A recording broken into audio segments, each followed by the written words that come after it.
आज हम क्लास 6 की वर्कशीट नंबर 7 करेंगे और ये बहुत ही इंटरेस्टिंग वर्कशीट है। कौन किसे खाता है। आप अपने चारों तरफ बहुत सारे पेड़ पौधे जीव जंतु देखते होंगे और इनमें से कुछ जीव अपना भोजन दूसरे जीवों को खाकर प्राप्त करते हैं। शायद आपने देखा होगा कि कोई चूहा है, वो बिल्ली है जैसे चूहे को खाती है, चूहा है किसी दूसरे कीड़े को खाता है। तो कुछ जीव पेड़ पौधों को खाकर अपना भोजन प्राप्त करते हैं। तो नीचे के चित्र को ध्यान से देखिए कि कौन किसको खाता है और इस खाली स्थान को भरना है आपको। ये एक आहार श्रृंखला दे रखी है। जैसे बीज है, बीज को चूहे ने खाया, चूहे को सांप ने खाया और सांप को चील ने खाया। इस चित्र को देख के आपको खाली स्थान भरना है। यहाँ पे बीज को खाया डैश ने, किसने खाया बीज को, मैंने समझा दिया इसमें, आप यहाँ पे फिल करेंगे। सेकंड क्वेश्चन, चूहे को खाया डैश ने, किसने खाया चूहे को, सांप को खाया डैश ने। तो यहाँ पर इस पिक्चर को देख के आपको यहाँ पे लिखना है। इस प्रकार जीवों की एक श्रृंखला बन जाती है, कड़ी बन जाती है और इस कड़ी को आहार श्रृंखला या खाद्य श्रृंखला कहते हैं। तो आपने यहाँ से क्या सीखा कि 3 जीवों ने एक दूसरे को खाया और एक श्रृंखला बनाई और इस श्रृंखला में बीज चूहे का भोजन बना, चूहा सांप का भोजन बना, सांप चील का भोजन बना। इसी तरह एक सीधी सीधी श्रृंखला जहाँ एक छोटा जीव किसी दूसरे जीव का भोजन बन जाता है, इसे खाद्य श्रृंखला कहते हैं। और अगर एक भी चीज़ इसमें से कड़ी में से हट जाती है तो हमारी खाद्य श्रृंखला में असंतुलन आ जाता है, जो कि हमारी प्रकृति के लिए ठीक नहीं है। जैसे अगर मैं इसको आप एग्जाम्पल से समझाऊँ आपको, अगर चूहे ज़्यादा हो जाएं तो सांप क्या होंगे, अगर माना कि सांप कम हो जाए तो चूहे क्या हो जाएंगे, ज़्यादा हो जाएंगे। चूहे ज़्यादा हो जाएंगे, पूरी प्रकृति के बीज ही खा जाएंगे वो, तो ये इम्बैलेंस हो जाएगा। और सांप कम होंगे तो चील मरने लग जाएंगे, क्योंकि वो उनका भोजन तो कम हो रहा है और वो चील ज़्यादा हो रही है, तो उनमें भी मारामारी मचेगी।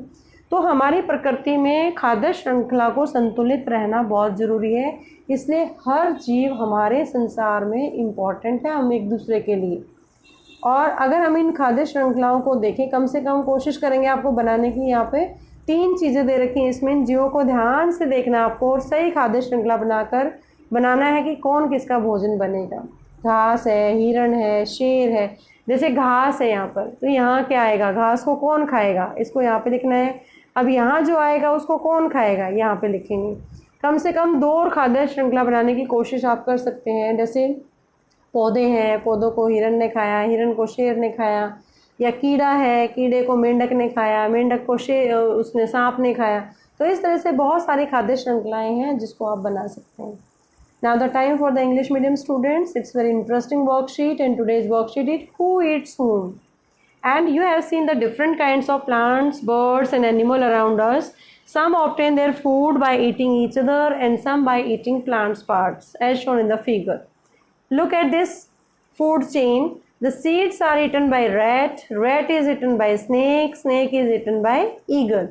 So in the given picture you have to fill in the blanks. First one is seed is eaten by dash. You have to write the name of the animal. Rat is eaten by which? Snake is eaten by which animal? So from this food chain you can write the name of these animals. And so it forms a chain, and this chain is called food chain. So you have learned from the above chain that a chain or series of 3 animals is being formed here, where seed is the food of rat, rat is the food of snake, snake is the food of eagle.